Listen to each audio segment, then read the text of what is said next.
Assalamualaikum warahmatullahi wabarakatuh. Alhamdulillah, wassalatu wassalamu ala rasulillah wa ala alihi wa sahbihi wa man walah, wa ba'du. Teman-teman sekalian, alhamdulillah kembali kita diberikan kesempatan oleh Allah Subhanahu wa taala untuk beraktivitas di hari ini.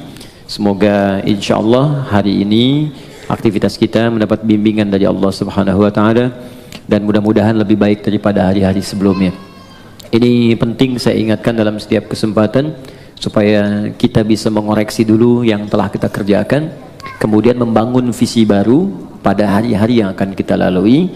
Demikian diajarkan dalam Al-Quran, dan ini yang mempraktikkan sekarang menjadi luas. Bahkan banyak non-muslim yang mengambil manfaat dari ayat-ayat ini kemudian dijadikan sebagai peta-peta kehidupan.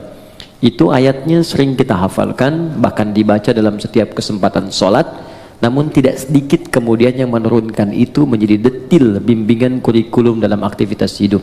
Allah pernah menyampaikan di surah Al-Insyirah itu, فَإِذَا فَرَغْتَ فَانْصَبْ وَإِذَا رَبِّكَ فَرَغَ.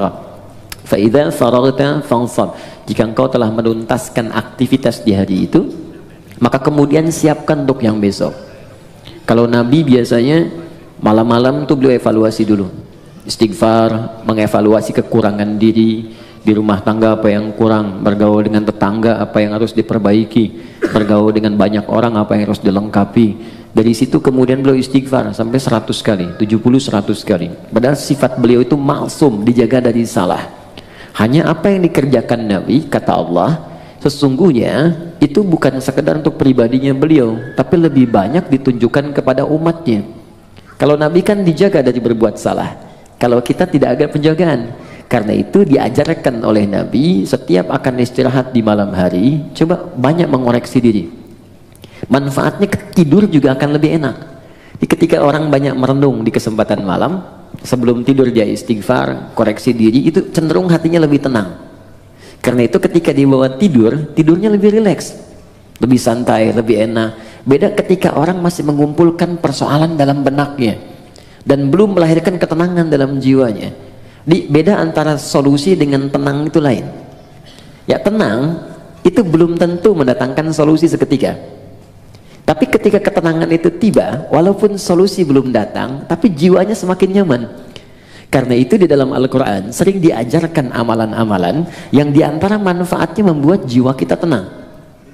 Ya, contoh, Allah menyebutkan orang yang sering berzikir itu hatinya tenang. Quran surah 13 ayat ke-28. Ala bizikrillahi tatma'innul qulub. Kata Allah, ala, yakinkan pada jiwamu, aku informasikan dengan kuat, bizikrillahi, dengan banyak berzikir kepada Allah. Ba-nya di sini musahabah, membangun kedekatan. Jadi kalau orang mencoba dekat dengan Tuhan, ingin mendekat kepada Allah, dia banyak berzikir, tatma'innul qulub, maka dampak zikir itu akan berpengaruh kepada ketenangan jiwa. Nah, bagaimana cara berzikir? Diberikan detilnya. Baca Quran itu zikir. Makanya Al-Quran disebut dengan zikir. Quran surah ke-15 Al-Hijr ayat ke-9. Inna nahnu nazzalna dzikra. Kami telah turunkan Al-Quran sebagai zikir. Jadi kalau teman-teman sedang baca Al-Quran, itu ada ketenangan, zikir di situ. Makanya silahkan kalau Anda tidak percaya, silahkan ketika Anda sedang gelisah, pekerjaankah di kantor, di rumah tangga ada masalah, alih-alih Anda kemudian adu argumentasi atau hanya menuliskan persoalan di media sosial, bikin status yang tidak kunjung tuntas, kenapa kemudian tidak Anda alihkan dengan berwudu, membuka mushaf, baca Quran? Ini jaminan. Demi Allah saya katakan, ketika Anda praktekkan, kata Allah, saya berikan ketenangan. Ambil wudu, buka mushaf, baca. Walaupun solusi belum tiba, hati cenderung tenang. Bahkan ada orang-orang yang jangankan baca, dia mendengar Al-Quran saja, itu ada kekuatan dalam jiwanya. Itu ada di Quran surah ke-8 ayat kedua. Innamal mu'minuna alladzina idza dzukirallahu wajilat qulubuhum wa idza tuliyat alaihim ayatuhu zadatuhum imana wa ala rabbihim yatawakkalun. Orang beriman itu kalau dia disebutkan nama Allah, ada getaran dalam jiwanya. Dan kalau dibacakan ayat-ayat Allah, bertambah keimanannya dan semakin dekat hubungannya dengan Tuhan. Tawakalnya kuat. Dikata Allah, kalau Anda nggak sempat baca misalnya, atau kesulitan membaca, buka murotal. Teman-teman di jalan sambil Anda ke pekerjaan, ya, Anda ingin tenang, alih-alih mendengar atau membaca yang tidak jelas, buka murotal. Dengarkan. Minimal itu akan membawa ketenangan pada jiwa, kata Quran. Ada bacaan Quran, ada sholat. Sholat itu disebut zikir. Quran surah ke-20 ayat ke-14. Ya innani anallahu la ilaha illa ana fa'budni wa aqimis sholata li dzikri. Kata Allah, saya Allah, tidak ada Tuhan selain saya, sembah saya. Cara menyembah saya, tunaikan sholat sebagai zikir. Karena itu banyak dulu orang-orang yang ketika sedang gelisah, ada masalah, dia memilih untuk berwudu. Ada yang datang ke masjid, ada yang sholat di rumahnya, minta solusi, minimal ketenangan tiba. Doa bagian dari zikir. Ya, Quran surah ke-7 ayat ke-205. Wadhkur rabbaka fi nafsika tadarruan wa khifatan wa dunal jahri minal qaul. Silahkan kau berdoa sebagai zikir. Karena itu orang berdoa cenderung tenang. Nah, ini disatukan saat kita akan tidur. Silakan Bapak Ibu cek. Bukankah saat akan tidur berdoa? Ya kan? Bukankah saat akan tidur diajarkan baca ayat-ayat? Ya, kalau yang mula-mula diajarkan 3 kul itu, Al-Ikhlas, Al-Falaq, An-Nas, Qul huwallahu ahad, Qul a'udzu birabbil falaq, Qul a'udzu birabbin nas. Tambah ayat kursi supaya tidak diganggu oleh setan saat tidur. Ya, ingat, kita tidur, setan datang dalam tidur. Ya, datang dalam tidur. Makanya kalau ada mimpi buruk, Nabi mengatakan dia diganggu oleh setan. Ya, untuk itu kita meminta pencegahan kepada Allah yang tak mengantuk. Ingat, setan tak tidur, Allah tak ngantuk. Maka kita meminta, bacakan ayat kursi. Ya, lempar dia dengan ayat kursi. Allahu la ilaha illa huwal la ta'khudhu sidatun wala naum. Ya, lempar dengan ayat kursi. Tidak cukup dengan ayatnya, dengan kursinya sekalian. Ya, ya, bacakan itu. Kemudian ada yang sholat kan? Sholat dulu sebelum tidur kan? Ya, Nabi mengajarkan witir atau 2 rakaat sebelum kita tidur. Supaya apa? Supaya tenang. Jadi gini, saya ingin ajarkan, mohon maaf, berbagi bukan mengajarkan. Saya ingin berbagi begini. Agama itu ketika memerintahkan kepada kita, bukan ingin memberi beban. Di cara berpikirnya ingin memberikan solusi. Di ketika Allah minta kita sholat, sebetulnya ingin memberikan ketenangan. Minta kita berdoa supaya kita nyaman. Allah nggak butuh dengan sholat kita. Semuka langit dan bumi tidak bersujud kepada Allah, tidak akan menurunkan status Allah sebagai Tuhan. Cuma kita yang butuh.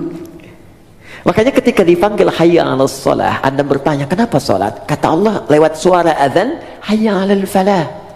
Yang aku berikan lewat sholat bukan beban, tapi kebahagiaan untukmu. Bukankah engkau selalu minta, ya Allah bahagiakan rumah tanggaku, ya Allah sukseskan pekerjaanku? Aku yang punya, datang kamu sujud, minta aku berikan. Karena itu di pertemuan terakhir kemarin kita memohon kepada Allah saat duduk di antara 2 sujud, minta banyak permohonan. Rabbil filli warhamni wajburni warfa'ni warzuqni, dan seterusnya. Minta kasih sayang, minta perlindungan, minta rizki, minta rahmat, minta kesehatan, dan seterusnya. Karena Allah yang punya.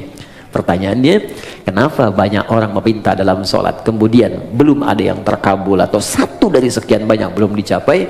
Boleh jadi ada yang belum maksimal dalam sholatnya, atau ada dari bacaan dan gerakan sholat itu yang belum dipahami dengan baik, sehingga maknanya tidak teresap ke dalam jiwa. Karena itu kita teruskan sebentar manfaat dari apa yang kita pelajari lewat sholat. Kita masuk ke pertemuan sekarang, sujud bagian kedua. Saya akan ambil 10-15 menit saja, selebihnya kita akan diskusi. Dari pertemuan yang telah kita lalui, saya kira ada beberapa kesempatan yang belum kita untuk berdiskusi, dan saya mohon izin mungkin akan berhenti lebih awal, ya mungkin setengah 12 atau mungkin 15 menit sebelum zuhur. Saya bisa pamit lebih dulu karena ada hal yang harus saya kerjakan kemudian. Jadi kita maksimalkan pertemuan ini untuk membahas 10-15 menit bagian sujud yang kedua. Setelah itu kita coba buka diskusi. Anda yang ingin ditanyakan atau sempat terlewatkan dari awal wudhu sampai dengan ke bagian sujud itu, pertanyakan kemudian, karena setelah itu kita akan masuk bab bagian ketiga terakhir. Tiga terakhir kita akan bahas tahiyat ya, jadi cara tahiyat baik tahiyat pertama ataupun terakhir plus bacaannya. Kemudian yang kedua adalah doa khusus sebelum salam, karena ini menjadi bagian terakhir dari 4 keadaan yang doanya seketika akan dikabulkan oleh Allah kalau benar caranya. Ada saat berdiri, kedua saat rukuk, ketiga saat sujud, dan keempat sesaat sebelum salam. Untuk yang ini saya akan berikan perhatian lebih karena jarang banyak orang fokus di sini, saking ingin cepatnya selesai sholat. Jadi baru tahiyat udah pengen salam gitu kan. Makanya Allah taruh tuh di bagian terakhir sebelum salam, ada peluang saat kita membacakan doa itu seketika kalau benar doanya bisa dikabulkan. Kalau dalam posisi itu Anda diminta dan dimohon untuk memberikan sesuatu atau meminta sesuatu, kira-kira apa yang harus kita mintakan? Kan dulu ada tayangan di TV dalam 1 jam harus menghabiskan uang sekian, bingung kan mau beli apa aja. Sekarang dalam sekian menit, sekian detik Anda harus meminta, dan kalau diberikan itu akan dikabulkan. Kalau Anda minta kan berpeluang dikabulkan. Anda mau minta apa? Nanti akan diajarkan oleh Nabi beberapa kalimat yang kalau Anda bacakan itu akan diberikan semua yang terbaik dunia, alam kubur, dan akhirat. 3 dimensi kehidupan. Karena nanti ada yang cuma minta dunia saja. Quran surah kedua ayat 200, wa minan nasi may yaqulu rabbana atina fid dunya. Terus bukan jangan harang, itu yang ayat 201. Wa minan nasi may yaqulu rabbana atina fid dunya wa ma lahu fil akhirati min khalaq. Ada dari sekian manusia yang orientasi hidupnya cuma minta dunia saja. Yang penting dunia sukses. Dia nggak berpikir akhirat. Akhirat gimana nantilah. Alam kubur nanti aja. Pokoknya dunia saya pengen raih dulu nih. Dia yang paling hebat, popularitas harus paling tinggi, kedudukan paling hebat, harta paling banyak. Itu aja. Gak ada yang lain. Tapi ada yang hebat di ayat 201-nya. Wa minhum may yaqulu rabbana atina fid dunya hasanah wa fil akhirati hasanah wa qina adzabannar. Dia merasa saya akan pulang. Saya akan wafat. Saya nggak akan selamanya di dunia. Dan saya sudah diperlihatkan orang-orang yang wafat di hadapan saya. Bahkan saya yang memandikan, saya yang menyolatkan, saya yang mentalkinkan, dan saya yakin besok lusa saya yang wafat. Dan saya punya keyakinan besok ada kehidupan setelah saya wafat. Karena itu saya siapkan amalan-amalan yang hasilnya saya akan nikmati kemudian hari. Maka orang ini punya visi untuk akhiratnya, bukan hanya sekedar untuk dunianya. Maka dia siapkan, saya pengen dunia nikmat dan akhirat nikmat. Ini rumus dalam Al-Quran. Ketika Anda mengejar akhirat, maka dunia akan ikut di belakangnya. Gak akan rugi. Karena akhirat itu, dunia pasti nempel. Tapi kalau Anda ikut dunia, akhirat belum tentu mengikutinya. Contoh begini, zakat itu kan akhirat kan? Zakat akhirat ya, bukan dunia. Awas. Tapi bagaimana Anda bisa berzakat kalau nggak ada dunianya? Oke, Anda mau zakat 25 juta. Zakat itu kan 2,5%. Berarti Anda harus punya berapa? 1 miliar kan? 1 miliar untuk berzakat 25 juta. Karena itu orang-orang dulu mengejar kekayaan itu bukan untuk nyari dunia, tapi supaya bisa zakat. Abdurrahman bin Auf mengejar kekayaan sampai paling kaya nomor 1, kapaknya terbuat dari emas.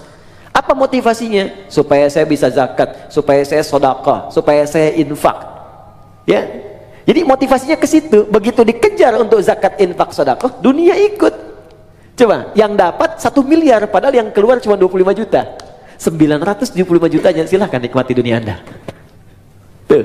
Jadi orang yang mengejar akhirat, dunianya pasti ikut. Tapi orang kalau ngejar dunia saja, akhirat belum tentu. Anda kesini mau taklim, dunia ikut kan? Makanan di luar banyak tuh.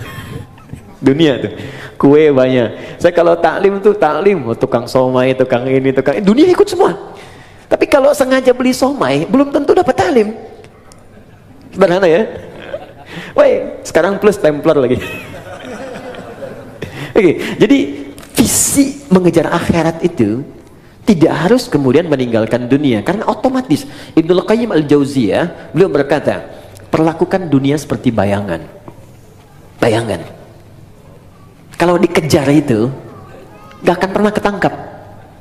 Ayo bikin perlombaan musyawarah ngejar bayangan, tangkap gitu.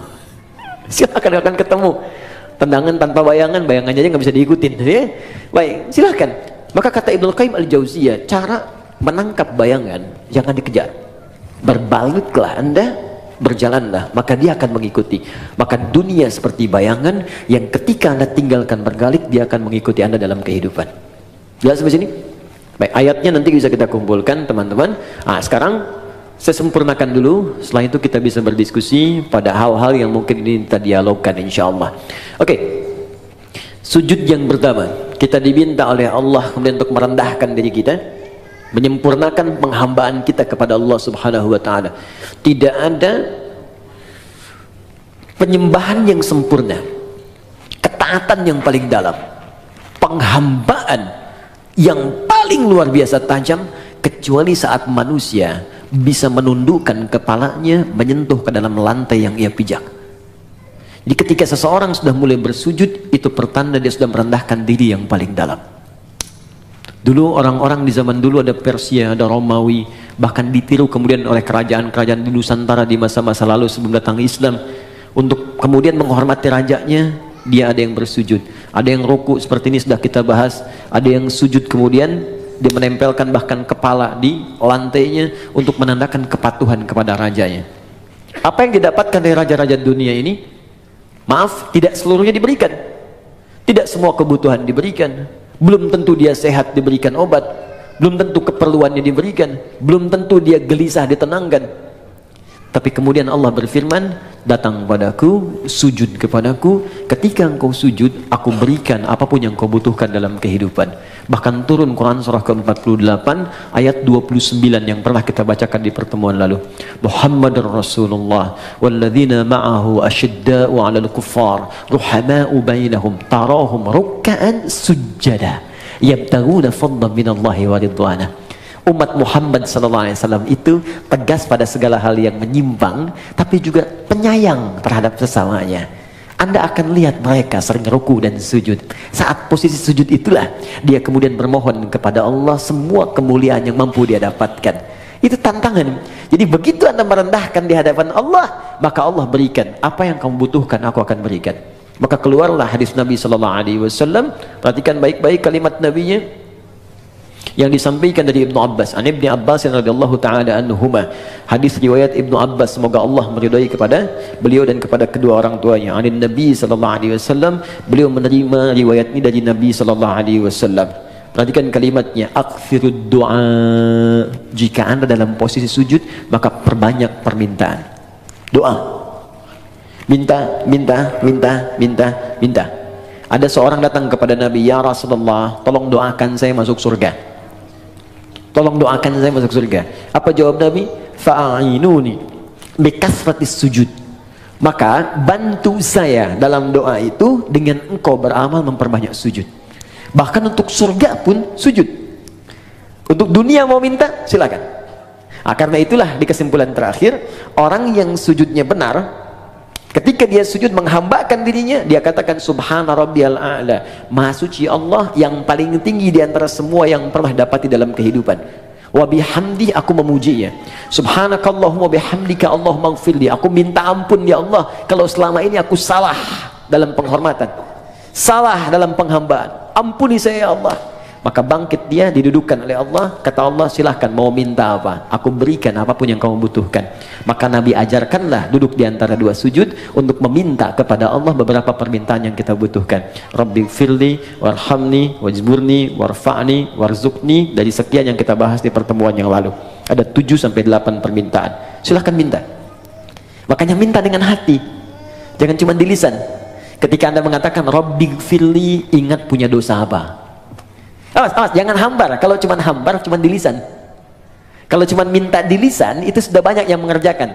Ada orang Arab Baduy dulu begitu, dan dikoreksi oleh Al-Quran. Buka Quran surah ke-49 ayat ke-14. Oke, Quran surah ke-49 Al-Hujurat ya. Ayat ke-14 ya. Jadi ada orang yang sering berucap di lisannya tapi tidak diikuti dengan hatinya. Jadi nggak ada kekhusyuan, nggak ada kenikmatan dalam jiwanya, nggak meresap permintaannya. Qalatil a'rabu amanna. Mau nanti ngafani, beli kain kafan. Kalau nggak saya yang belikan sendiri. Ya pokoknya semua beli. Kain kafannya nyata. Terus siap-siap yang mau jadi volunteer dari sekarang ya, disiapkan. Nah, siapkan ya, nanti kita siapkan cara ngafanin bagaimana. Kemudian nanti baru terakhir setelah itu menyolatkan ya, terus nanti kita berikan tambahan cara mengangkat sampai masuk ke liang lahat seperti apa ya. Terakhir untuk hari ini, nanti saya cukupkan di sini, setelah itu kita dialog ya. Dalam sujud yang kedua kita sujud, fikihnya kalau bicara fikih bukan hikmah, maka dikerjakan mutlak seperti Nabi menunjukkan ya. Sallu kama ra'aitumuni usalli. Salatlah kalian seperti melihat aku salat. Jadi fikihnya setelah kita duduk di antara dua sujud, sujud kembali. Posisinya seperti yang pertama, menempel 7 plus dengan tambahan hidung. Ya, 1 kening, kemudian 2 telapak tangan, 2 tambah 1 3, kemudian 2 lutut, 3 tambah 2 5, kemudian jemari di 2 kaki, tambah 2 7 plus dengan hidung. Ya, kalau kita benar sujudnya, maka otomatis hidung kita pun akan menempel. Ini kalau tempat sujudnya bersih. Seperti di sini karpet sejadah. Tapi kalau Anda sedang keluar, ya di pantai, naik ke gunung, diduga misalnya kurang bersih, maka tidak mutlak harus menempelkan hidung. Diangkat boleh. Jelas ya? Saya sudah contohkan, jadi tidak perlu kemudian saya contohkan kembali. Dan saya sudah bikin PowerPoint. Jadi pertemuan berikutnya nanti saya tunjukkan PowerPoint dari awal takbir sampai dengan selesai salam. Baik, sudah ada, nanti saya kirimkan ya, insyaallah. Kemudian teman-teman fokus, setelah sujud seperti biasa, tempelkan dulu. Mohon maaf sekali, boleh bantu saya? 1 orang aja. Siapa aja boleh. Mas Andrian, mohon izin. Di sini, karena kita ada kamera tersambung, sini aja. Kiblatnya ke sana, sana ke MU. Ya, silakan, sujud langsung. Oke. Nah, fokus. Lihat sini teman-teman, nah ini sudah bagus. Ini tempelkan dulu. Mohon izin jangan dulu berdoa ya. Jangan dulu berdoa. Ingat sampai kata Nabi, famakin sujudaka. Sempurnakan dengan baik dulu sujud secara caranya, baru berdoa. Kening ini sudah ya di sini. Jangan sampai terhalang. Ingat pakai peci itu untuk menutup rambut. Jadi kalau kira-kira rambutnya pendek atau tidak ada rambut sama sekali, tak pakai peci pun gak ada masalah. Jelas ya? Baik, kemudian ini di telapak tangan 2, ini agak dibuka ya, sudah cukup baik, agak dibuka. Yang penting nggak ke sini ya, cukup di sini, agak dibuka sehingga tidak dirapatkan ke sini. Ini hati-hati, ada yang dilarang oleh Nabi, jangan kau tempelkan ini siku di sini sehingga menutup diafragma. Di saat sedang sujud kan darah dipacuk kencang dari jantung ke otak, begitu kita tempelkan di diafragma itu bisa terhambat, bisa meninggal orang kalau terlalu lama. Dibuka. Ilustrasinya kata Nabi sampai anak kambing bisa lewat. Ingat anak kambing itu kan zaman Nabi orangnya besar-besar. Ya, jadi wajar lewat, itu cuma ilustrasi bahasa kiasan. Maksudnya ada ruang di sini, bukan Anda ukur. Mama sini sholat yang benar, anak kambing mana anak kambing? Tidak ya. Ini 2 lutut sini. Kemudian ini ditutup, bukan dibuka begini. Sudah saya terangkan, ditutup begini. Ini sudah bagus. Nah, sudah seperti ini baru berdoa. Nah, biarkan nikmat dulu, tekan sampai di kepala ini terasa enak, di kening. Ini masih hidup ya? Ya, alhamdulillah. Jadi tenang dulu, enak. Setelah merasa, biasanya awal-awal pusing, biasanya. Nanti setelah itu enak, baru berdoa. Bangkit, alhamdulillah. Nah, sudah duduk di antara 2 sujud, kan? Kemudian sujud kembali seperti tadi yang pertama. Baik, ini yang kita lakukan serupa. Jadi fikihnya tidak ada yang berubah. Sujud kedua sama seperti sujud yang pertama secara fikih. Bacaannya pun tidak berubah. Sama. Ya, subhana rabbiyal a'la atau subhana rabbiyal a'la wa bihamdi atau subhanakallahumma bihamdika Allahumma ighfirli. Silahkan dipilih. Jelas. Tapi ingat pesan saya baik-baik. Itu bacaan tadi itu hanya pengantar pada doa. Ingat, bacaan formal pengantar doa. Ingat pelajaran kita yang lalu. Setelah itu minta kepada Allah. Apa yang kita mintakan? Ingat baik-baik, sujud pertama kita minta silakan dalam hati, rasakan apa yang kita mohonkan. Bangkit, duduk di antara dua sujud, diajarkan oleh Nabi. Ini permintaan ini yang kamu bacakan. Kemudian kita sujud lagi, bacakan seperti yang pertama, tapi ingat sujud yang kedua mengandung makna syukur. Kalau benar syukurnya, Allah akan berikan lebih dari apa yang kita bacakan dalam duduk di antara dua sujud tadi. Bahkan ada orang yang belum minta, sudah Allah berikan. Seperti Maryam tadi, gak minta, Allah sampaikan. Seperti Luqman dengan anaknya yang bukan Nabi, bukan Rasul. Seperti Umar pernah mendapatkannya. Seperti Abu Bakar pernah meraihnya. Seperti Ali pernah mendapatkannya. Bukan Nabi, bukan Rasul, tapi mendapatkan kemuliaannya. Paham sampai sini? Nah sekarang ketika sudah sujud, kemudian bangkit, baik tahiyat ataupun bangun kembali, ada satu PR yang harus kita praktekkan dulu. Kata Allah, kamu syukur, saya tambahkan. Bagaimana cara bersyukur dan apa itu syukur? Kita bahas ini kurang lebih 1-5 menit. Setelah itu kita cukupkan, kita buka untuk diskusi. Sepakat? Oke, silakan Mas. Jazakallah khair. Syukur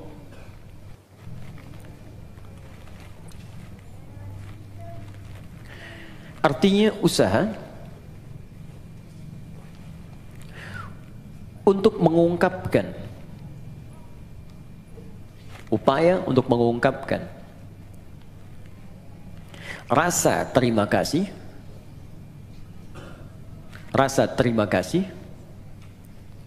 dan kebahagiaan. Upaya untuk mengungkapkan rasa terima kasih dan kebahagiaan atas nikmat yang diperoleh, upaya untuk mengungkapkan rasa terima kasih atau kebahagiaan atas nikmat yang diperoleh. Perhatikan bagian ini rahasianya. Perhatikan bagian ini.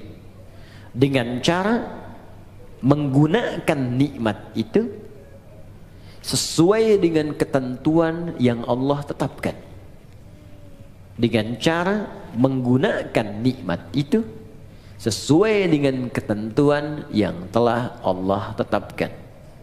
Awas, bagian terakhir ini sangat penting. Ini yang paling penting. Contoh. Yuk, masih ingat teman-teman? Dalam duduk di antara dua sujud apa yang kita ucapkan pertama kali? Rabbil firli, ya Allah ampuni aku. Orang yang sudah diampuni oleh Allah, maka cirinya organ tubuhnya akan dijaga oleh Allah dari perbuatan maksiat. Lalu kita bersyukur, sujud, ya Allah terima kasih, Engkau ampuni dosaku. Maka ketika Anda bangkit lagi, utamanya selesai sholat kita, maka buktikan nikmat yang telah Allah berikan kepada kita itu dengan berusaha menjaga tubuh kita untuk digunakan pada hal yang telah Allah tetapkan. Contoh, kata Allah, mata itu hanya boleh melihat yang ini, yang baik-baik, yang tak baik palingkan. Turun Quran surah ke-24 ayat 30 untuk laki-laki, 31 untuk perempuan. Qul lil mu'minina yaghuddu min absarihim, katakan pada pria-pria yang punya iman. Masih ingat tadi di awal? Iman bersanding dengan salat. Alladzina yu'minuna bil ghaib wa yuqimunas shalah. Iman bersanding dengan salat. Katakan pada pria-pria yang punya iman, katakan pada pria-pria yang telah salat. Ayat 31-nya wa qul lil mu'minat, katakan pada perempuan-perempuan yang punya iman, katakan pada perempuan-perempuan yang telah salat. Yaghuddu min absarihim, yaghuddna min absarihinna. Pandangannya, matanya gunakan untuk melihat yang baik saja. Jika yang ditatap itu tak baik, maka palingkan. Disebut dengan ghaddul basar. Maka jika Anda ingin mensyukuri nikmat ampunan Allah, maka gunakanlah kemudian tubuh kita untuk digunakan pada semua ketentuan yang telah Allah tetapkan. Mata, apa ketentuan mata? Telinga, apa ketentuan telinga? Lisan, apa ketentuan lisan? Sampai ke ujung kaki. Jelas? Di ketika Anda ingin mendapatkan ampunan Allah, kata Allah, saya ampuni. Baik, buktikan, jaga ampunan itu. Bukan Allah sudah bersihkan, Anda pakai maksiat lagi. Habis sholat, bicarain orang lagi. Yang dibicarakan kadang-kadang imamnya juga. Sialan tuh imam. Harusnya makmum dia benar. Baca kepanjangan. Maghrib baca Yasin. Bisa. Baru salam gitu kan. Tapi banyaknya di tarawih kan. Waladhdallin amin. Yasin. Malam pertama lagi. Allahu Akbar. Saya pernah tuh, itu baru hari pertama saya jadi santri, Begitu masuk pesantren di Garut, imamnya pas angkatan terakhir di kelas paling akhir, kelas 6. Dia baca madnya paling tinggi, paling panjang, yang 6 harokat. Bismillahirrahmanirrahim, 6 harokat. Ya, kalau sekarang bingung, jadikan detik. Kalau kami mengajarkan pakai detik, 1 detik itu 2 harokat, 2 detik 4 harokat, 3 detik 6 harokat. Di detik itu lebih mudah. Tak, tak, tak. Lihat. Alhamdulillahi Rabbil Alamin, Ar-Rahmanir-Rahim, Maliki Yaumiddin. 6 harokat panjang sampai waladhdallin. Jadi ketika dia baca 6 harokat itu kan lewat tadi 3 menit. Al-Fatihah aja. Udah begitu selesai waladhdallin, amin, Yasin. Wah, saya hari pertama masuk pesantren, malam pertama tarawih pakai Yasin. Di hati udah begini aja. Tapi Allah Maha Adil. Allahu Akbar. Jadi begitu selesai Yasin, Allahu Akbar. Itu tuh. Tapi tidak harus ditiru tuh yang begitu ya. Ya. Oke, lihat balik sini. Teman-teman fokus. Jadi begitu caranya. Ya, telinga jaga, lisan jaga. Jadi jangan sampai saat sholat diampuni, habis sholat maksiat lagi. Ini menunjukkan ada yang salah dalam sholatnya. Tuh, sampai nangis anak-anak tuh. Banyak yang begitu. Ya sayang, nggak apa, mau coklat. Oke. Ada berapa? 1 orang? Tolong ke belakang. Rizki. Saya tutup. Kalau ini standar ya. Ini yang sering orang keliru. Rizki bisa materi, uang, benda, pakaian, kendaraan, makanan, rumah, dan sebagainya. Oke, kita praktek dulu, fokus, praktek dulu.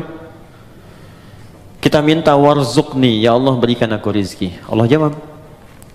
Dan kadang banyak orang tidak sadar, mungkin kesuksesan yang Anda dapatkan sekarang itu atas doa Anda saat sholat. Anda pengen punya kedudukan, kata Allah saya berikan. Anda pengen punya harta, saya berikan. Anda ingin popularitas, sukses karir, saya berikan, kata Allah. Tapi berapa banyak yang Allah berikan atas doa yang dimintakan dan dikabulkan itu kemudian yang disyukuri. Anda sujud, bangun, kata Allah syukuri. Sekarang pertanyaannya, ada orang yang bisa mensyukuri rezeki sampai-sampai Allah ditambah terus, tambah. Saking banyaknya tambahan sampai dia merasa dunia kecil. Dan yang paling dahsyat, ada orang yang nggak megang tapi ketika butuh ada. Itu yang kaya. Di saking banyaknya nggak kehitung. Mau makan, ada makanan. Pengen beli buah, ada yang beliin buah. Ada makan, ngajak teman malah dibayarin. Ya, jadi apa yang dia kerjakan tuh Allah cukupkan, cukup. Tapi dia aja nggak punya beban. Ya, nggak capek, kendaraan nggak ngurus-ngurus, mau berangkat ada yang jemput. Kadang-kadang dia telunjuk tangan begini, taksi berhenti, gitu kan? Wah, pokoknya luar biasa lah. Betul, pas bayar dibayarin. Nah, bagaimana cara mendapatkan rumus-rumus mudah, dimudahkan oleh Allah? Kata Allah syukuri. Nah, kembali ke konteks tadi di awal, syukur itu menggunakan nikmat yang Allah berikan sesuai ketentuan yang Allah tetapkan. Contoh, maaf, saya tidak bermaksud untuk menyampaikan hal-hal yang kurang berkenaan, tapi ini untuk introspeksi kita. Allah katakan, cari pakaian untuk menutupi aurat. Anda minta, ya Allah warzuqni, berikan saya rezeki. Kata Allah, ini saya kasih. Oke, dari pemberian itu Anda berikan pakaian. Kata Allah, bentuk syukur dari pakaian itu engkau gunakan untuk menutupi aurat. 1. Berapa banyak kemudian dari hamba yang Allah berikan rezeki itu justru membeli pakaian yang membuka auratnya. Orang tuanya tertutup tapi anaknya terbuka. Jadi kalau dari kecil Anda tanamkan kepada anak, diberikan pakaian yang membuka auratnya, bagaimana saat dewasanya? Itu baru pakaian. Yang kedua, silakan lihat. Kata Allah, gunakan pakaian itu untuk engkau gunakan menampil dengan sempurna saat ibadah, menghadap kepadaku dengan pakaian yang indah. Turun Quran surah ke-7 ayat 31. Ya bani Adam khudhu zinatakum inda kulli masjid. Hei anak cucu Adam, jika ada panggilan dari masjid maka kenakan pakaian terbaikmu. Saya mau tanya, panggilan apa yang muncul dari masjid? Salat. Allahu akbar, Allahu akbar.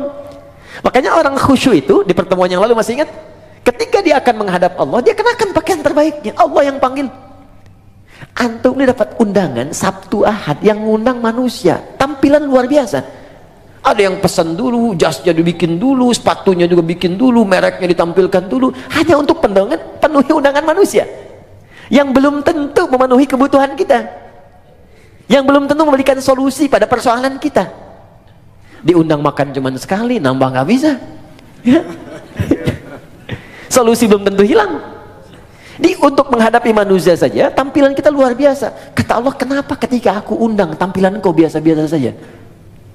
Kan kurang adil, Bu, Pak, teman-teman. Yang paling unik yang dipakai di olahraga itu pula yang dipakai dalam sholatnya. Ada yang dipakai kemudian rekreasi, itu pula yang dipakai dalam sholatnya.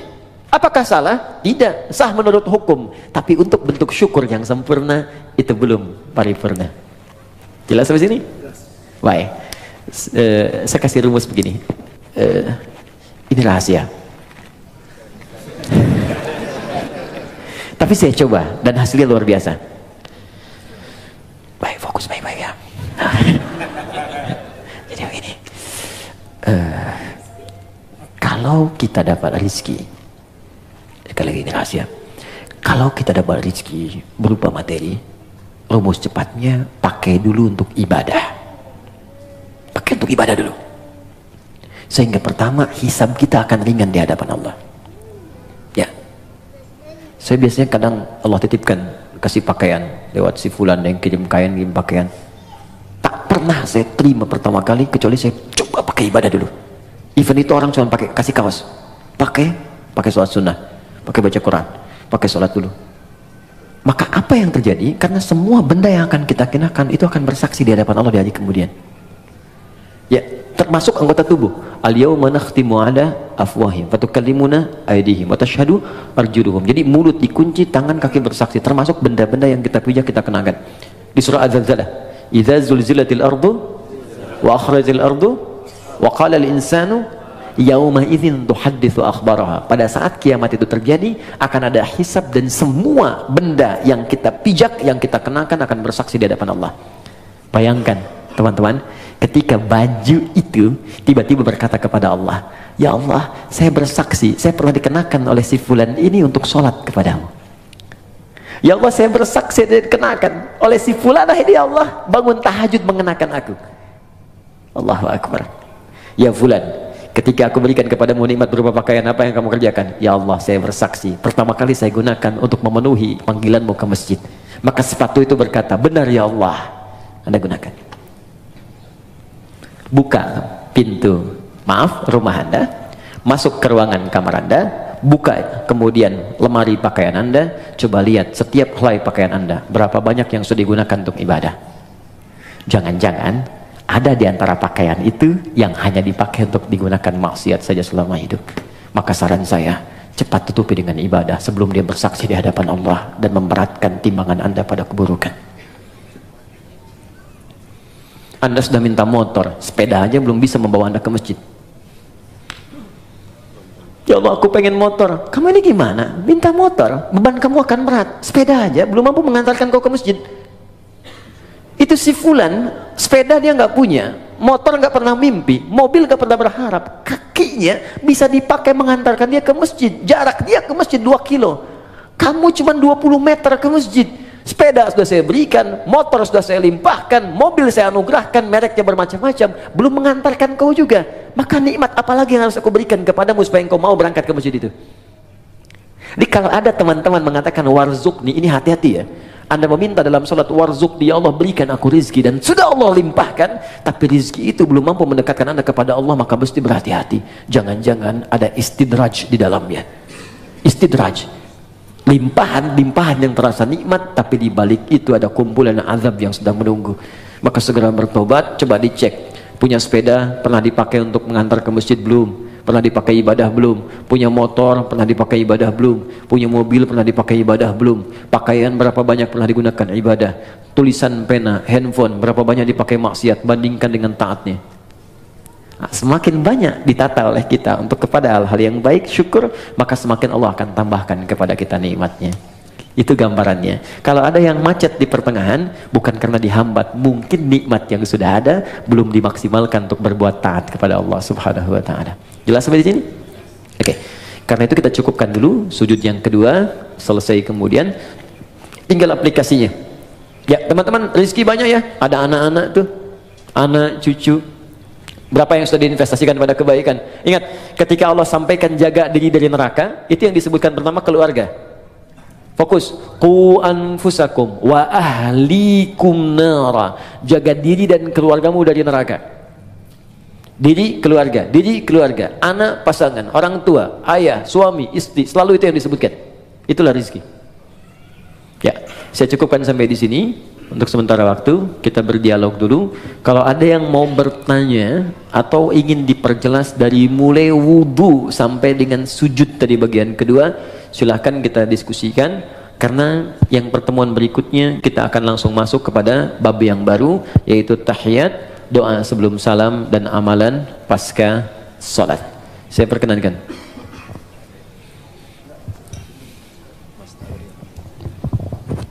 Ya, bismillahirrahmanirrahim, jazakallah khair, Ustadz Adi Hidayat. Baik teman-teman, masih ada waktu kurang lebih sekitar 30-an menit. Kita gunakan semaksimal mungkin untuk tanya jawab. Mungkin yang pertama saya persilakan kepada saudara yang di sini. Ya, yang di sini dulu ya, sebentar ya. Nanti kalau ada yang sekiranya punya permasalahan pribadi, kurang nyaman untuk angkat tangan, boleh untuk lampirkan dalam secari kertas, nanti dibacakan. Silakan Ustaz. Assalamualaikum.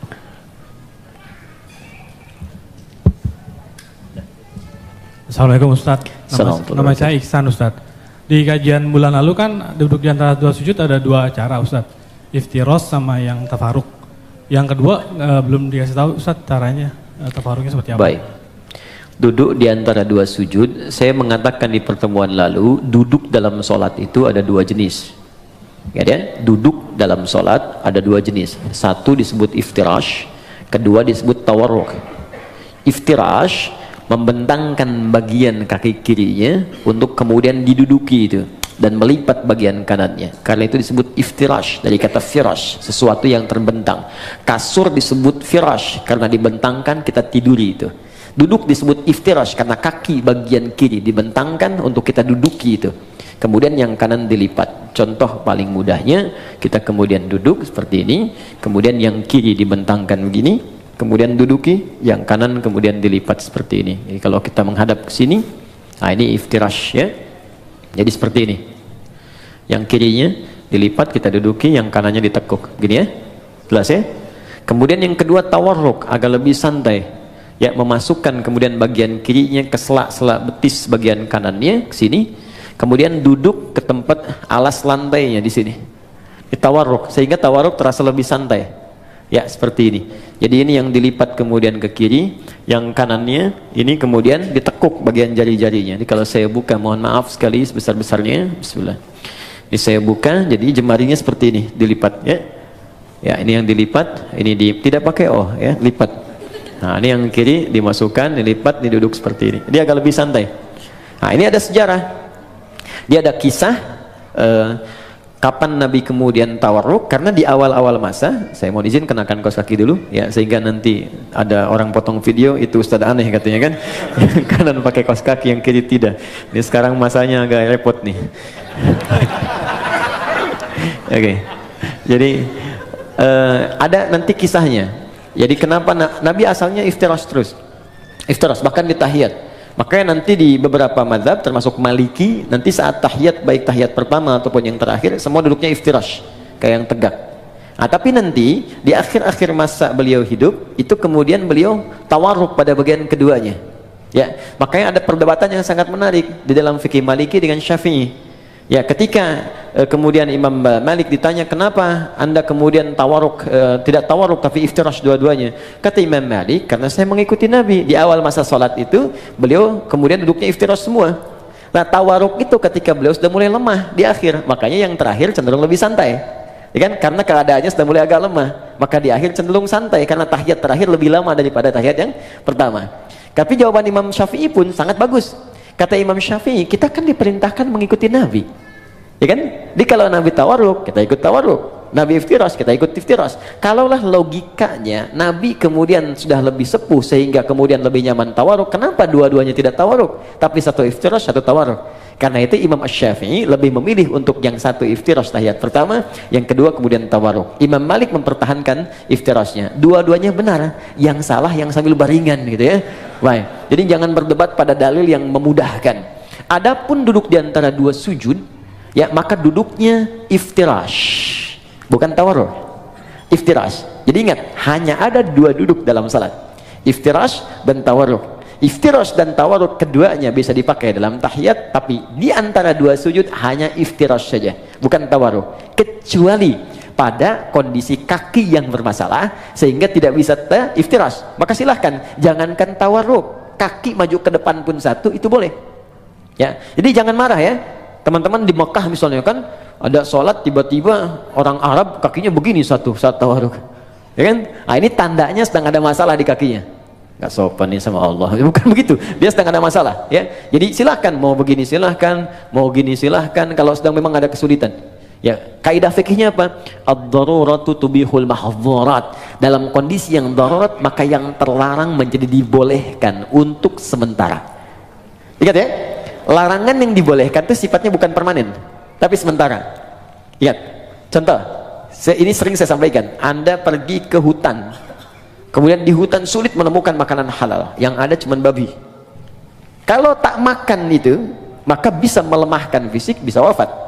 Maka dalam kondisi itu boleh makan daging babi ya, dapatkan, sembelih, ambil, masak, makan, tapi tidak untuk dinikmati, hanya untuk menutup lapar. Enak juga ya? Tidak ya. Jadi hilangkan lapar sambil mencari yang halal. Begitu yang halal ditemukan, maka ini haram kembali mutlak. Jelas ya? Oke, ada yang lain? Bismillah. Baik, bismillahirrahmanirrahim. Ya, ini ada yang sepertinya mengirimkan secari kertas. Kalau lihat dari tulisannya, karena jelek nih pasti laki-laki nih ya. Assalamualaikum warahmatullahi wabarakatuh. Waalaikumsalam warahmatullahi wabarakatuh. Bagaimana hukumnya ketika suami saat bermasalah dengan istri sudah talak 1 langsung talak 3, lalu suami dan istri menyesal dan ingin rujuk? Baik, 1 langsung talak 3. Iya. Ada lagi yang saking marahnya nggak talak 1 lagi, saya talak 3 sekalian gitu kan. Baik.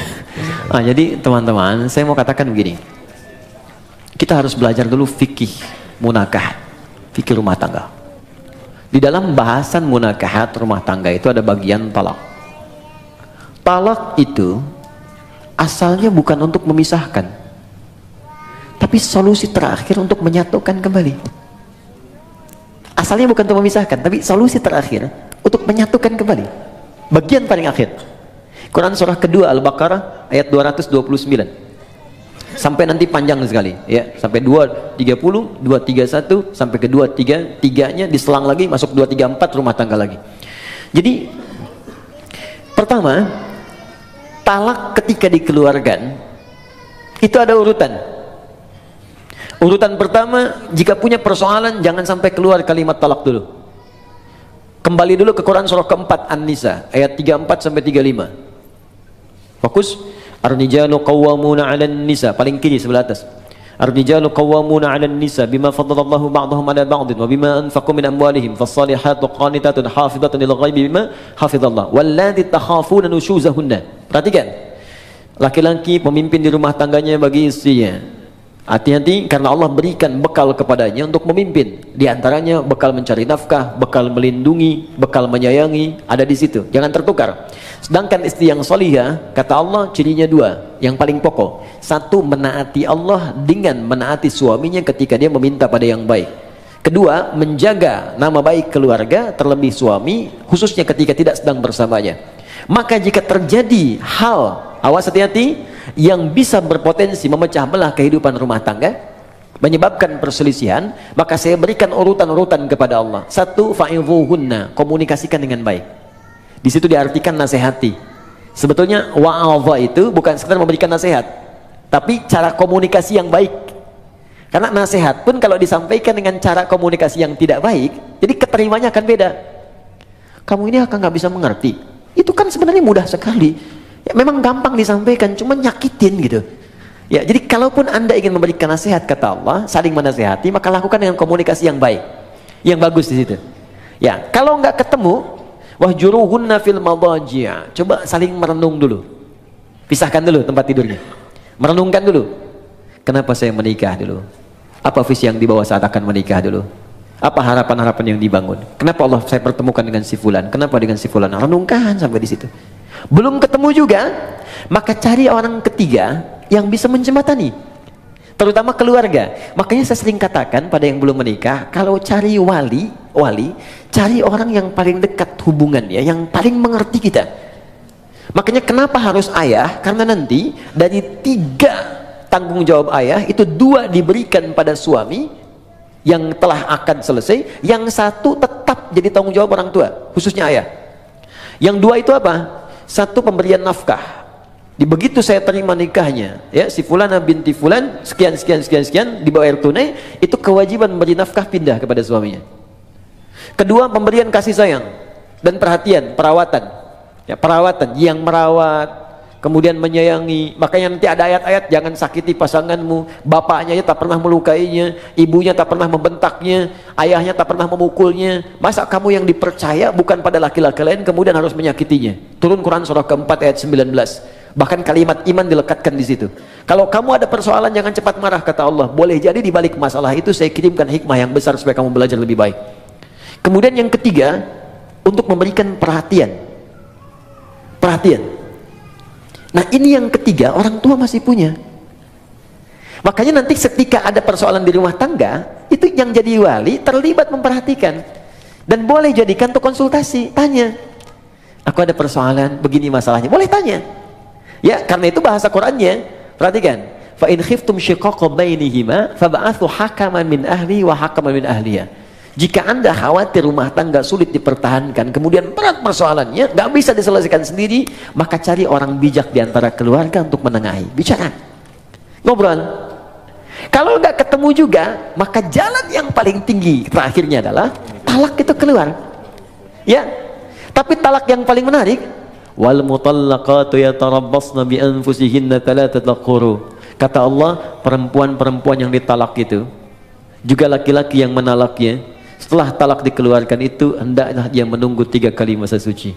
Ketika saat suci dia ditalak, tunggu 3 kali. Tunggu itu bukan nunggu pisah. Banyak orang salah paham di sini. Bukan nungguin pisah. Kapan 3 kali suci datang? Kapan datang? Bukan. Tapi itu bagian terakhir. Ini di 3 kali ini masih ada nggak rasa cinta? Ada perhatian. Apalagi lihat anak. Ada nggak untuk mengoreksi diri? Jangan-jangan kesalahannya bukan pada pasangan, pada pribadinya. Ada nggak kemampuan untuk melihat itu? Dilihat. Makanya yang pertama ini disebut raj'i. Raj'i itu ruju'. Ruju' itu kembali. Di talak ini dijadikan solusi oleh Allah untuk mengembalikan. Mungkin dalam 3 kali masa suci ini masih berpikir untuk bisa kembali. Jadi jangan diputuskan selesai, bukan begitu. Makanya 3 kali nih, 1 kali suci tunggu, 2 kali suci merenung lagi. Mungkin mau tapi ada syarat. Istri menuliskan syaratnya kepada suami. Kalau mau kembali begini. Suami juga begini. Dudukan, ngobrol dengan keluarga. Kalau ketemu, kadang-kadang di pertengahan ada yang sudah kangen lagi, ada yang ingat lagi. Tiba-tiba malamnya sama-sama lagi. Padahal belum 3 kali suci, sekali suci udah bareng-bareng lagi, maka itu nggak perlu akad lagi, sudah otomatis nyambung lagi. Jadi sekali, 2 kali, kalau 3 kali kemudian tidak keluar itu, ya tidak keluar iswahnya, tidak ada nyambungnya, maka jatuhlah talak 1 di situ. Jelas? Kemudian pengen dikoreksi, pengen balik lagi, ya kemudian nyatu lagi, akad kembali, menyatu di situ. Kalau tidak diakadkan kembali, maka si perempuan berhak menikah dengan orang lain. Jelas ya? Nah kalau kemudian menyatu lagi, ada masalah lagi, talak yang kedua baru jatuh. Jadi nggak ujuk-ujuk 3. 1 selesai, nyambung lagi. Talak lagi, masuk yang kedua. itu pun masih ada koreksi sampai 3 kali lagi, panjang sekali. Nah kalau kemudian pada yang kedua ini sadar, nyambung lagi, ternyata ada masalah lagi sampai yang ketiga puncaknya, 3 kali masalah sudah melewati 6 kali suci, masa nggak selesai-selesai? Maka Allah kasih pelajaran, kalau keluar yang ketiga ini pada yang kedua nih, pada yang kedua, kalau kamu sampai keluar talak yang ketiga lagi, kamu nggak bisa langsung nyatu kembali, kecuali dua-duanya harus menikah dulu dengan yang lain dulu sebelum menyambung kembali, supaya tidak terjadi talak lagi yang ketiga. Tapi kalau memang nggak bisa disatukan, dan memang ada hikmah, mungkin sampai di sini rumah tangganya, mungkin sampai di sini kelengkapannya, sudah, maka di situ kemudian berlaku talak yang ketiga. Jadi nggak ujuk-ujuk kemudian langsung 3, tidak. Ada tahapan di situ. Yang paling menarik begini, boleh jadi perpisahan itu hanya muqaddimah untuk mengantarkan pada penyatuan kembali. Saya punya guru falak yang sangat terkenal di Indonesia, namanya Kiai Haji Yujan Esa. Yujan Esa, Alhamdulillah. Esa itu singkatan Endang Syarif. Kiai Haji Yujan, orang Garut ini. Wah ini Masya Allah, lebih cepat dari kalkulator. Jadi kalau udah ditanyakan, udah sekian. Arah kiblat sini. Kita hitung betul. Google kalah lah pokoknya, Kompas telat. Ya, jadi itu seketika. Haji Yujan, Yujan itu didapatkan karena dikasih orang. Bahasa Arabnya Yujan. Wajada yajidu Yujan, dikasih orang, Haji Yujan. Haji saya dikasih sama Allah lewat orang itu, maka disebutkan Haji Yujan. Hajinya dikasih orang. Saya nggak perlu bangga dengan semua itu karena ini pemberian Allah. Esa Endang Syarif, maka dikenal dengan Kiai Haji Yujan Esa. Baik, silahkan kalau mau singkat. Nah, kemudian menikah, sempat pisah. Tahu Anda apa yang terjadi? Sampai kemudian beliau menikah lagi. Istrinya yang pisah ini menikah lagi.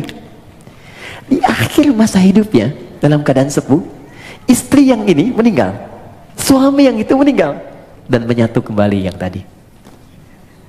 Di masa tuanya, menyatu kembali. Jadi kita tidak tahu rahasia apa yang Allah tetapkan di kemudian hari.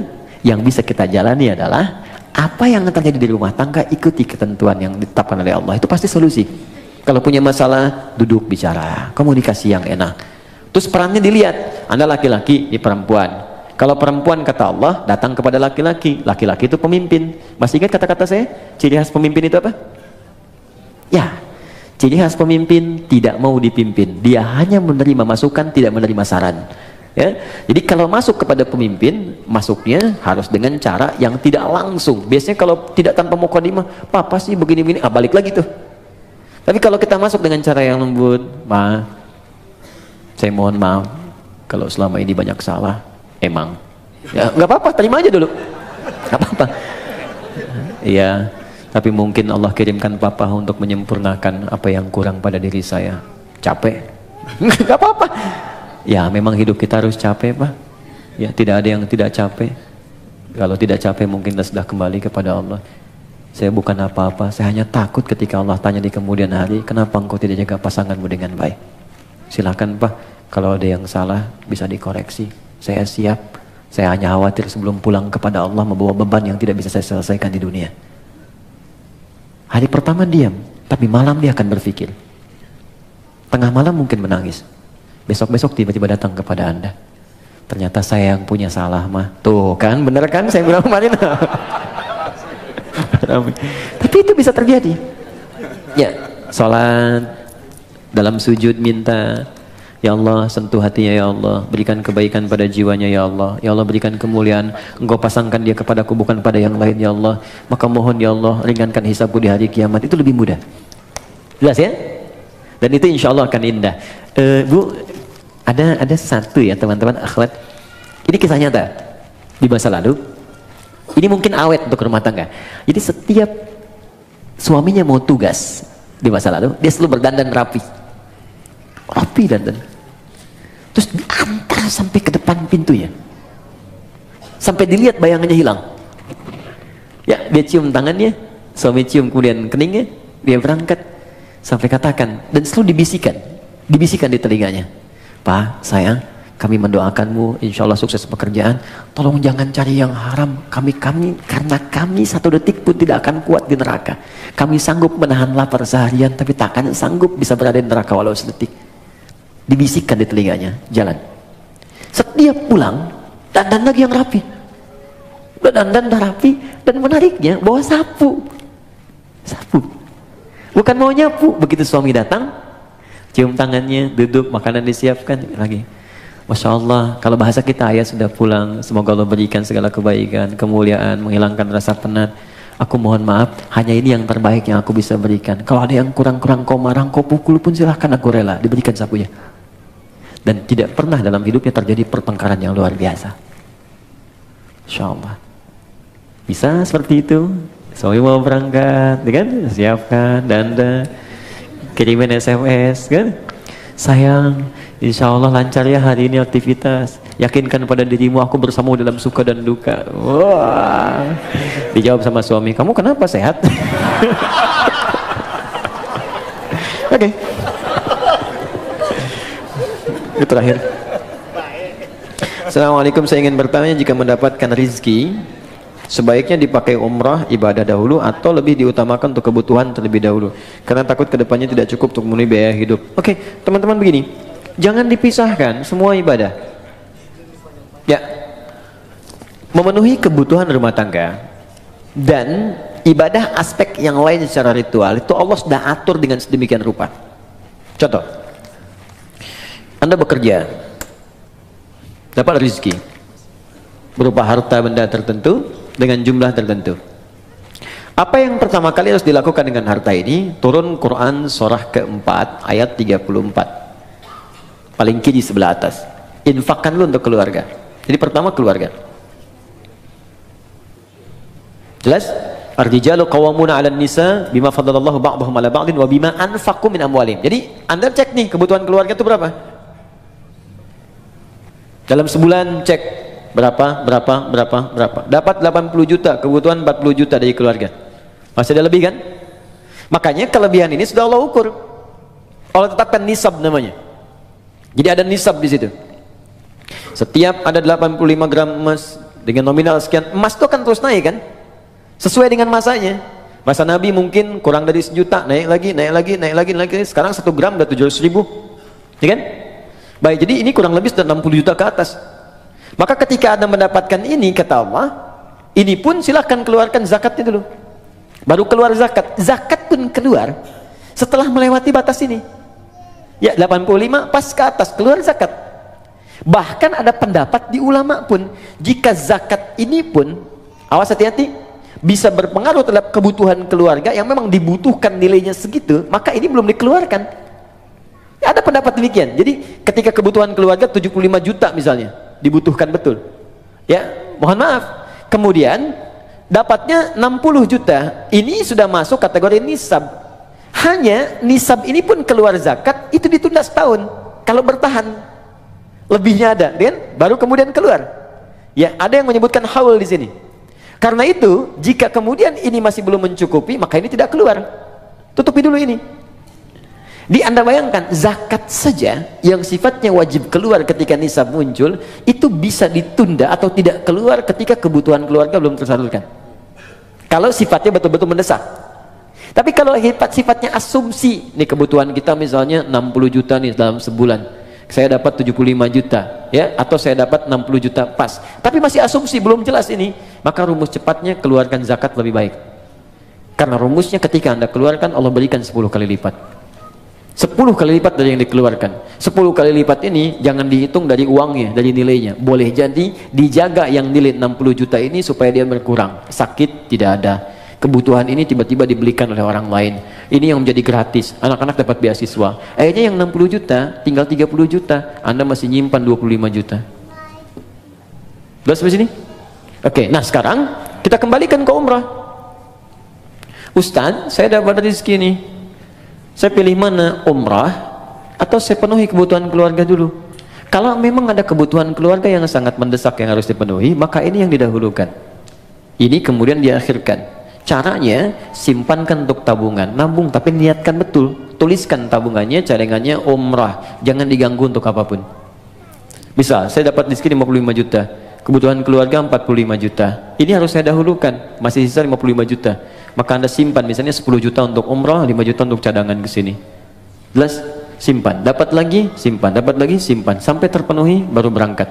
Kalau sudah dapat 30 juta ini niatnya untuk umrah, berangkatkan umrah. Ya. Tapi kalau cuma asumsi, takut ada kebutuhan, takut ini, tidak, dahulukan ibadah. Dahulukan. Untuk haji, kalau sudah ada untuk haji, berangkat haji. Nanti begitu Anda pulang, Allah akan kirimkan rezeki yang baru, yang bisa memenuhi apa yang Anda butuhkan. Insya Allah. Jelas? Ada lagi? Ada Ustaz, masih. Baik. Saya angkat tangan. Sebentar dulu ya, kasihan Pak ya, yang baik, ibu-ibu nih ya. Wah, ini menarik nih. Untuk perempuan, ya, pakaian yang terbaik untuk sholat di rumah itu seperti apa Ustadz? Quran apakah surah harus ke-7? Baik. Harus berpakaian terbaik atau kita boleh pakai pakaian yang sedang kita kenakan, misalnya daster kemudian ditutupin oleh mukena? Ya, bukan kita, mungkin Anda ya. Ini saya nggak pakai. Oh iya, Anda bukan saya. Kok kita? Kena gue ya. Biasa, it's happening sometime. Oke. Quran surah ke-7 ayat 31, lihat di ujung ayatnya ya. Dari ayat 26 sebetulnya, 26, 27, 28, 29 sampai ke 31-nya. Di ayat yang terakhir dilarang untuk israf, berlebihan. Ya, wala tusrifu innallaha la yuhibbul musrifin. Kalau Anda tarik ke 26, 27 terutamanya, kemudian 28, 29 sampai ke ayat tadi yang saya sampaikan berhubungan dengan masjid. Pertama Allah katakan khudzu zinatakum 'inda kulli masjid. Ketika ada panggilan dari masjid, kenakan pakaian terindahmu. Indah. Indah itu ukurannya pasti sudah kita pahami lah. Ya, ada ukuran moral di situ, ukuran etika. Ya, ibu kondangan pakai daster gitu, indah tidak? Gitu kan? Misal ya. Tapi kalau kita tutup dengan yang lain, tutup ya dan nampak indah, nampak rapi, itu nggak apa-apa, nggak jadi masalah. Yang penting ada penutup dengan baik, rapi, tampil baik. Misal tadi tutup mukena kan? Tutup mukena, mukenanya rapi, mukena baik, nggak ada masalah. Silakan saja. Sama aja Anda dengan pakai daster, tutup lagi misalnya pakai abaya, pakai macam-macam, berangkat kemudian ke kondangan dan seterusnya. Sepanjang yang bagian dalamnya tertutupi dengan baik. Ya, jadi tutup tampilan luarnya yang rapi, yang bagus. Tapi ada yang sangat menarik. Walibasut taqwa dzalika khair. Dan pakaian ketakwaan itu esensi yang paling bagus. Itu yang terbaik. Apa itu takwa? Takwa itu satu, bebas maksiat. Ya, bebas maksiat, sehingga diartikan meninggalkan semua yang dilarang. Jangan sampai Anda sholat membawa pakaian haram, hasil menipu, hasil korupsi, hasil riba. Makanya ada hadis yang sangat panjang di hadis Muslim, ketika seorang meminta, memohon kepada Allah dan terdengar oleh Nabi. Ya, thumma dzakara rajula yutilu safara ash'atha aghbara. Kemudian Nabi mengisahkan seorang lelaki yang menempuh perjalanan panjang. Doa orang yang sedang safar cepat dikabulkan. Yamuddu yadayhi ila sama, mengangkat tangannya ke langit. Fayaqulu, maka dia berkata, Allahumma ya Rabb ya Rabb. Jadi tiga yang dia kerjakan. Satu safar, kedua mengangkat tangan, yang ketiga memulai dengan al-asmaul husna. Setiap satu itu cepat mengabulkan doa. Di orang safar 2 kali cepat dikabulkan, orang mengangkat tangan cepat dikabulkan, menyebut al-asmaul husna cepat dikabulkan. Jadi harusnya 6 kali orang ini lebih cepat dikabulkan dari doa orang biasa. Tapi apa kata Nabi? Anna yustajabu lidzalik. Bagaimana doanya bisa dikabulkan? Mustahil. Ada orang yang ketika berdoa Allah bukan nggak mau ngabulkan, jadi balik lagi mental kayak gini nih. Nih, ini ada gelas kan, bejana kan? Oke, kalau ini nggak ada sekatnya, saya mau masukkan apa aja bisa. Tapi kalau disekat begini, apa yang mau masuk? Gula nggak masuk, garam nggak masuk, spidol nggak masuk, balik mental. Bukan Allah nggak ngasih, mental. Apa yang menutupi sehingga mental jawaban dari Allah itu? Pertama kata Nabi, mat'amu haram, karena sumber makanannya haram. Mashrabu haram, karena minumannya haram. Malbasu haram, karena pakaiannya haram. Wa ghudhiya biharamin, dan perangkat hidupnya haram. Anna yustajabu lidzalik, bagaimana itu bisa dijawab doanya? Karena itu pakaian terbaik bukan persoalan masalah jenisnya, ya, bukan pada modelnya, tetap dia menutup aurat dengan baik, tapi pada yang pertama esensinya, apakah halal atau haramnya. Jadi indah itu bisa relatif, indah relatif, walaupun jelek itu mutlak, ya. Makanya ukurannya jelas itu kan. Baik, cari, tapi pertama jauhkan dari nilai hal-hal yang mengundang maksiat yang haram. Kedua, takwa itu berarti kedekatan yang sangat dengan Allah. Biasanya kalau teman-teman dekat dengan seseorang dan dapat undangan, bukankah akan mengenakan pakaian yang paling baik? Sekarang Anda ingin dekat dengan Allah, maka ketika ingin dekat dengan Allah, cari yang paling bagus, yang paling baik. Maka semakin tinggi kedekatan itu, semakin ada rasa dalam hati. pasti Anda akan memilih yang paling bagus. Pasti itu. Karena ada rasa dalam jiwa. Terus sudah otomatis. Nah, karena itu tidak dilarang ketika Anda menutupi dengan mukena, tampil menutup aurat, tapi jika Anda mampu mengerjakan nilai takwa tadi, walibasut taqwa dzalika khair. Pakaian takwa dengan dua model tadi itu yang paling bagus. Kalau Anda bisa kenakan ini, maka Allah akan turunkan jawaban di Quran yang sangat indah sekali di surah At-Talaq. Ya, surah At-Talaq ayat kedua sampai ketiga, di akhir ayat kedua, di awal ayat ketiga. Wa may yattaqillaha yaj'al lahu makhraja wa yarzuqhu min haitsu la yahtasib. Quran surah 65 akhir ayat kedua sampai awal ayat ketiga. Kata Allah, siapa yang mampu meningkatkan takwanya kepada Allah, maka aku akan ringankan persoalan hidupnya.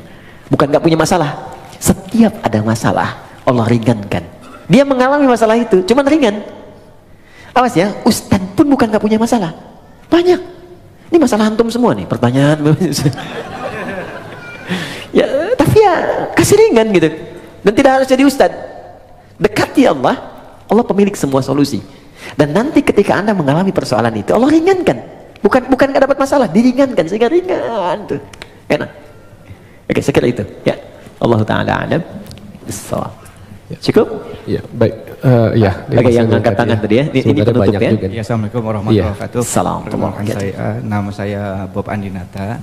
Saya ingin bertanya tentang khusyuk. Khusyuk, oke. Ini salah satu yang sulit ya. Saya pribadi kerjakan dalam sholat. Ya. Kebetulan saya profesinya dokter bedah. Jadi banyak masalah-masalah pasien yang saya pikirkan dan itu terbawa dalam sholat, ya. Nah, sehingga dalam sholat sulit sekali sampai mungkin lupa rakaat, gitu. Ya. Nah, seandainya begitu mungkin ada kiat-kiat apa yang Ustadz bisa berikan, bagaimana saya bisa khusyuk dalam sholat. Mungkin tadi ceramah Ustadz juga bahwa kita harus memahami bacaan, memahami, tapi saya udah mencoba untuk menghafal apa segala, tapi mungkin sulit bagi saya untuk menghafal bacaan-bacaan Al-Quran tersebut. Yang kedua, jika saya lupa ini rakaat itu bagaimana? Ya, sujud sahwi ya Ustadz ya. Bagaimana tata caranya seandainya kita lupa tentang rakaat tersebut.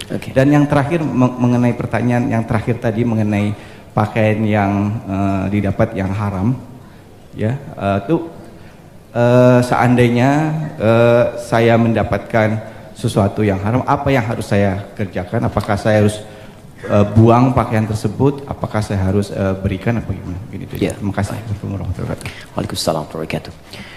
Baik, pertanyaan dari Dr. Bob tentang persoalan khusyuk dalam sholat. Memang khusyuk itu masalah yang luas, universal, tidak tersekat ke dalam profesi dokter bedah saja. Tukang kredit ketika sholat bisa ingat kreditnya, yang mau arisan bisa ingat tuh ya, ini giliran siapa menangnya. Semua. Karena itu di hadis Nabi menyebutkan umum, ada dua penyebab orang tidak khusyuk. Pertama, faktor setan. Ada setan khusus menggoda orang sholat, namanya khanzab. Ada yang menyebut khinzib. Setan itu banyak jenisnya. Nanti mungkin bagus juga kalau kita belajar fikih setan, ya, supaya tahu cara menghindarinya. Dengan ya, kita nanti belajar jenis-jenis setan. Ada setan di rumah tangga, ya, ada di Quran surah kedua ayat 102, namanya dasim. Ada setan di pasar, itu yang kalau ke mall pulang-pulang masih ingat tas belum dibeli. Ada, ya, ada banyak. Ya, ada setan di tempat-tempat musik, ada banyak macam-macam. Ya, nah ini kembali ke setan yang goda orang sholat. Nanti saya sampai ke jawabannya. Di Nabi mengatakan dalam salah satu hadisnya, bima makna idza kabbara, kalau seorang sudah mulai takbir, kemudian faqala syaitanu, maka setan sudah mulai berbisik di benaknya, udzkur kada, ingat ini, ingat itu. Itu ke semua. Kalau kita belum takbir, itu biasa Pak, gak akan ingat tentang bedah, tentang pasien, tentang macam-macam. Tapi ketika Anda mulai takbir Allahu Akbar, mulai ingat gunting tadi letaknya di mana, ini ada yang belum dibedah, ini ada yang muncul semua. Berarti normal, karena setannya betul menggoda, ya datang tuh. Baik, hatta la yash'urul musalli kam raka'atan yusalli, sampai-sampai ada orang sholat yang tidak ingat berapa rakaat sedang ia kerjakan itu. Berarti benar kan hadis Nabi-nya? Dan kita semua umumnya hampir mengalami itu. Maka apa solusinya? Maka yang pertama sebelum sholat diminta kita untuk berlindung kepada Allah, berniat dengan benar. Innamal a'malu binniyat, semua amal bergantung pada niatnya. Maka kalau kita khawatir waswas, fasta'iz billah, minta perlindungan kepada Allah dari godaan setan. Boleh ta'awudz, a'udzubillahi minasyaitonir rajim. Ada yang baca An-Nas, ya, qul a'udzu birabbin nas, minta kepada Allah perlindungan. Itu boleh dilakukan. Ini bagian pertama.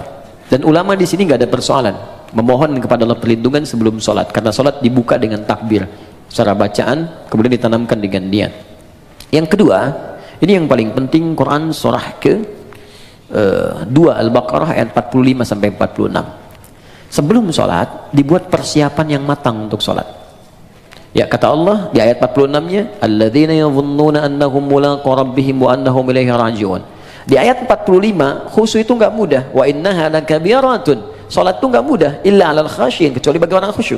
Siapa orang khusyuk ini? Ternyata khusyuk dimulai sebelum salat, bukan saat sedang salat.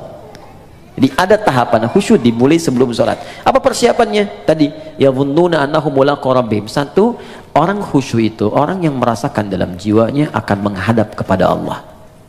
Karena itu ketika akan menghadap kepada Allah, kata Allah, kenakan pakaian yang bagus. Kamu dapat undangan dari orang lain, pakaian bagus. Dapat undangan dari sang pencipta, kenapa pakaian biasa-biasa? Makanya pakaian itu cenderung juga mengondisikan kita untuk bisa nyaman dalam sholat. Silahkan cek, pakai kaos oblong ya dengan pakai baju koko, sama-sama sah menutup aurat, tapi rasanya lain kan? Ya kan? Oke, kemudian yang paling menarik di ujungnya, wa annahum ilaihi raji'un. Tenang sebentar. Kalau Anda mendengar kalimat raji'un, raji'un, raji'un, apa yang terbayang? Inna lillahi wa inna ilaihi raji'un. Nah, dalam sholat itu, ketika kan sholat, kalau ingin khusyuk kata Allah, rasakan mungkin ini sholat terakhir yang Anda kerjakan dalam hidup. Mungkin wafat dalam sujud. Apa yang Anda pikirkan membedah orang kalau Anda wafat sekarang? Apa yang Anda pikirkan tentang gunting, tentang segalanya, tentang selang, tentang infus? Kalau Anda wafat sekarang, apa yang mau Anda kerjakan kata Allah? Percuma pikirkan semuanya. Maka Nabi sering katakan sebelum sholat, sallu sholatan muwadda'. Sholatlah engkau seakan-akan sholat ini jadi perpisahan dalam hidupmu. Ya, sholat, siapkan, rasakan mungkin ini sholat terakhir. Makanya panggilannya kan panggilan adzan. Adzan, an-nida, panggilan.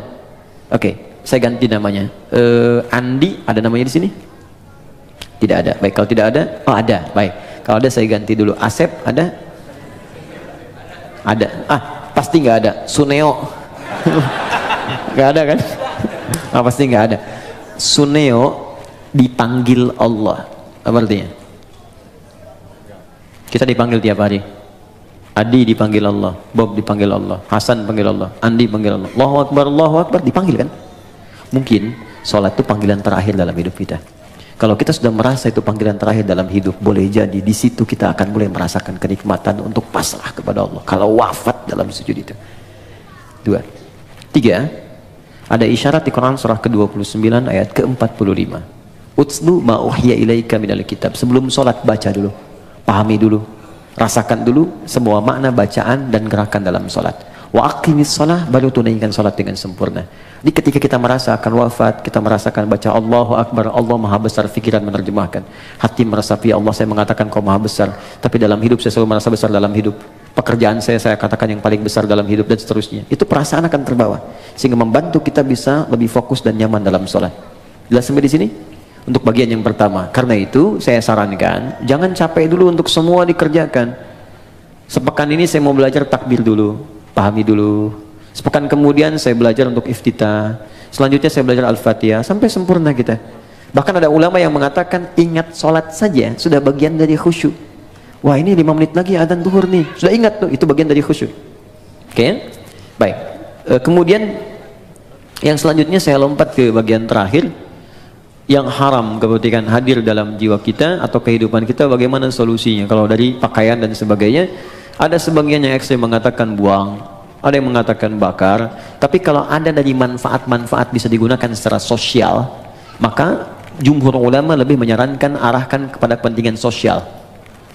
Misal ada harta haram berupa uang misalnya kan didapatkan, kita tahu ini haram, walaupun misalnya hukum setempat mengatakan boleh, tapi saya katakan ini haram nih secara agama, maka anda ingin bebaskan dari itu, maka kemana kan ini?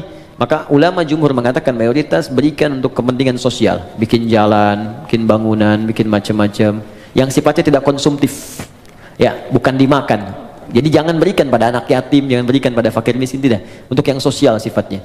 Jadi kalau yang tadi misalnya mau diberikan pakaian pada dalam kepentingan sosial, jual berikan untuk kepentingan sosial, atau dipakai pada hal-hal yang sifatnya secara sosial bisa digunakan, silahkan, tidak ada masalah untuk di situ.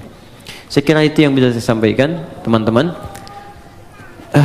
Tinggal 3 menit ke zuhur, izin menyampaikan beberapa hal. Pertama, saya tidak bosan mengatakan ini, tingkatkan ketakwaan kita kepada Allah, jauhi maksiat, belajar dengan baik, belajar dengan guru-guru yang bisa meningkatkan iman kita, ya ilmu kita. Tidak harus cukupkan kepada saya. Kalau ada yang benar dari saya, silahkan terima, amalkan, itu petunjuk dari Allah.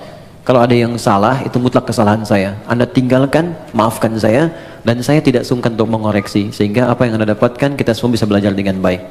Kemudian yang kedua, insya Allah Anda boleh catat tanggalnya, tanggal 18 Rabiul Akhir 1441 Hijrah, bertepatan dengan 15 Desember. Saya ulang ya, 15 Desember, hari Ahad depan, ya depan 2019, tempatnya di Islamic Center di Koja, Jakarta Utara. Kita akan ada momen sangat besar. Ini hanya setahun sekali. Saya undang teman-teman, dan alhamdulillah kalau Anda ada waktu, itu ada acara sehari bersama Al-Quran. Di situ akan hadir ahli Quran, kita undang se-Indonesia, khususnya peserta-peserta karantina yang pernah ikut menghafal Quran 30 juz 30 hari. Nanti di situ ada orang yang hafal Quran 15 hari, 22 hari, 24 hari, dan kami akan ajarkan di situ cara menghafal Quran di tempat tanpa batas 30 hari 30 juz. Biasanya karantina, kita ajarkan metode yang bisa digunakan di rumah, ya di tempat-tempat khusus lain, kita akan ajarkan di situ. Insya Allah akan hadir juga para ulama-ulama dari luar, dubes-dubes dari negara tetangga juga, negara sahabat, ada tokoh-tokoh yang lain, ahli Quran akan datang.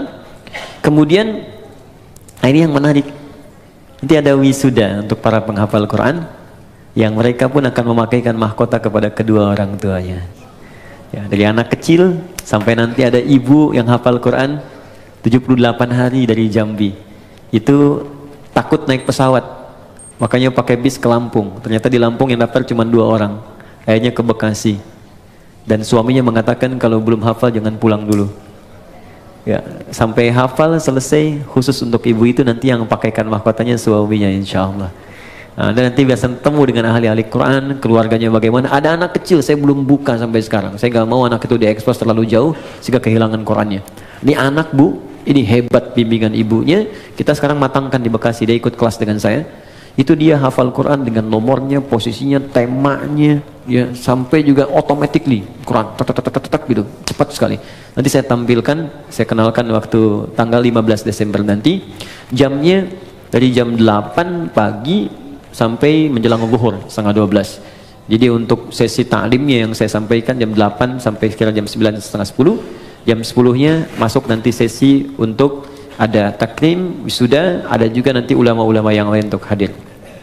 Itu. Kemudian yang terakhir, saya mesti minta maaf karena ada penyesuaian jadwal untuk tahun depan.